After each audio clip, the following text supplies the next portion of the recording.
अरे यार, आज तो मैं मुक्त हो गई। सास नाम की घंटी से अभी ही पीछा छुड़ाकर आई हूँ। चल, ओरिएंट मॉल में चलकर पार्टी करते हैं। रीमा अपनी सहेलियों से सोफे पर बैठकर फोन पर बातें करती जा रही थी। पास बैठा राहुल लैपटॉप पर अपना काम कर रहा था, लेकिन उसका ध्यान रीमा की बातों पर था। तो आज वो माँ को ओल्ड एज होम छोड़ ही आए और वो कुछ न कर सका। अपने माता पिता की सहमति से राहुल और रीमा ने प्रेम विवाह किया था। विवाह से पहले राहुल ने रीमा से कहा था कि तुम तो बड़े बिजनेसमैन की बेटी हो, मेरे परिवार में कैसे? तब रीमा उसके मुंह पर अपना हाथ रखते हुए बोली थी, जब तुम्हें पसंद किया है तो तुम्हारा परिवार तुमसे अलग थोड़े ही है। सुनकर राहुल ने भावावेश में उसके मस्तक पर अपना चुंबन अंकित कर दिया था। विवाह के बाद जब भी समय मिलता राहुल रीमा के साथ अपने माता पिता से मिलने चला जाता था। वो भी बेटे बहू से मिलने चले आते थे। राहुल की दोनों बड़ी बहनों के साथ भी रीमा अच्छे से घुल मिल गई थी। कुछ महीनों बाद राहुल के पिता रिटायर हो गए। अब वो पत्नी संग आराम का जीवन व्यतीत करना चाहते थे, लेकिन तभी उन पर अस्थमा का अटैक हुआ। साथ ही कुछ अन्य बीमारियों ने भी उनके शरीर में अपना बसेरा बना लिया। राहुल ने उनके इलाज में कोई कसर नहीं छोड़ी थी, लेकिन ईश्वर की मर्जी के आगे तो किसी का वश चलता नहीं। पिता के देहांत के बाद राहुल मां को अपने साथ ले आया। रीमा अपनी सास का पूरा ख्याल रखती थी। वह पूरी कोशिश करती थी कि उनको किसी प्रकार की तकलीफ न हो। एक दिन रीमा के घर पर किटी पार्टी चल रही थी। सहेलियों के संग वो हाउसी खेलने में मगन थी कि तभी उसकी सास को जोर से खांसी उठी।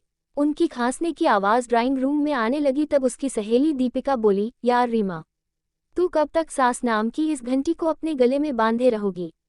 मैंने तो महीने भर बाद ही आउट। कहकर वह हंसने लगी। फिर तो नैना, श्वेता और मिसेस धारीवाल ने भी दीपिका की बात का समर्थन किया। उस रात रीमा करवटें ही बदलती रही। रह रहकर उसके कानों में दीपिका की बात सुनाई दे रही थी। इंसान का स्वभाव होता है कि गलत बात की तरफ वह जल्दी खींचा जाता है। रीमा के साथ भी यही हुआ। उस दिन के बाद से उसे साहसिक कांटा नजर आने लगी।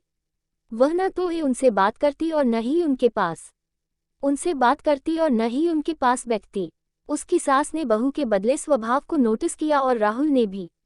राहुल ने जब रीमा को समझाना चाहा तो वह उस पर ही बिफर पड़ी थी। रक्षाबंधन पर आए दोनों नंदों के साथ भी उसने अच्छा व्यवहार नहीं किया था। एक दिन रीमा ने राहुल से मां को ओल्ड एज होम भेजने की बात कही। सुनकर वह भड़क उठा था।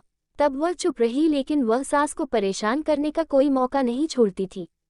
शांत स्वभाव का होने का कारण राहुल में बहुत धैर्य था। वह यही सोचता था कि कुछ दिनों में रीमा को रिश्तों का महत्व समझ में आने लगेगा, परंतु ऐसा नहीं हुआ। आज तो वह मां को ओल्ड एज छोड़ ही आई। अपनी कायरता पर राहुल को बहुत गुस्सा आ रहा था। मां के बिना उसे घर सूना सा लगने लगा था। वह मां से मिलने जाता तो उनकी गोद में अपना सिर रखकर बहुत रोता था। इसी बीच रीमा के पिता का देहांत हो गया। उसे मां की फिक्र होने लगी। तब भाभी ने उसे आश्वासन दिया कि मैं हूं ना।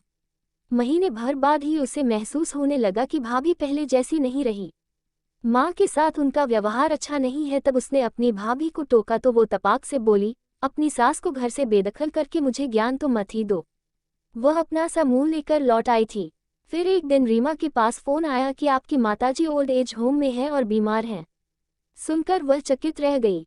2 दिन पहले ही तो मां से मिलकर आई थी और अब ये सब। वह तुरंत वहां पहुंची तो वहां का दृश्य देखकर स्तब्ध रह गई। हॉल के कोने वाले बेड पर उसकी मां निश्चेष्ट अवस्था में पड़ी हुई थी और सिरहाने बैठी उसकी सास हौले हौले अपनी समधन का माथा सहला रही थी। एक स्टाफ ने उसे बताया कि कल शाम को ही इसी अवस्था में आपकी माताजी को एक महिला छोड़ गई थी और तब से सिरहाने बैठी माताजी उनके साथ हैं। रीमा की रुलाई फूट पड़ी। वह अपनी सास से आंखें नहीं मिला पा रही थी। सास ने बहू की मनोदशा को पढ़ लिया था। मुस्कुराते हुए बोली, रीमा, आओ बेटी, अपनी माताजी के पास बैठो। सास के मुख से मधुर वचन सुनकर बहू आंखों में आंसू भर अपनी सास के पांव पर झुक गई और अपने आंसुओं से उनके चरण धोती हुई बोली, मुझे माफ कर दीजिए मां जी, मैंने आपके साथ इतना बुरा बर्ताव किया। फिर भी आपने मेरी मां, मैं ये कैसे भूल गई कि मेरी मां भी तो किसी की सास है। सास बहू को अपने हृदय से लगाते हुए बोली, बहू, बुराई को अच्छाई से ही दूर किया जा सकता है और मैंने तो सिर्फ अपना फर्ज निभाया है। अगले दिन ओल्ड एज होम के उस कमरे का दृश्य बदल चुका था। रीमा अपनी सास को ले जाने के लिए उनका सामान पैक रही थी और दूसरे बैग पर रीमा की भाभी अश्रुपूरित आंखों से अपनी सास के पांव पर झुककर कह रही थी, मम्मी जी मुझे माफ कर दीजिए, अपने घर चलिए। राहुल और रीमा का भाई वहां की औपचारिकताएं पूरी करने लगे। सास बहू के मिलन को देखकर वहां उपस्थित सभी की आंखें खुशी से भर आई थीं। दूर खड़ी संचालिका जी का मन भी भावुक हो उठा था। उन्होंने एक नज़र वहां की वृद्धाओं पर डाली, ईश्वर करे इनकी जिंदगी में भी ये सुअवसर आए, इनके अपने आकर इन्हें घर ले जाएं।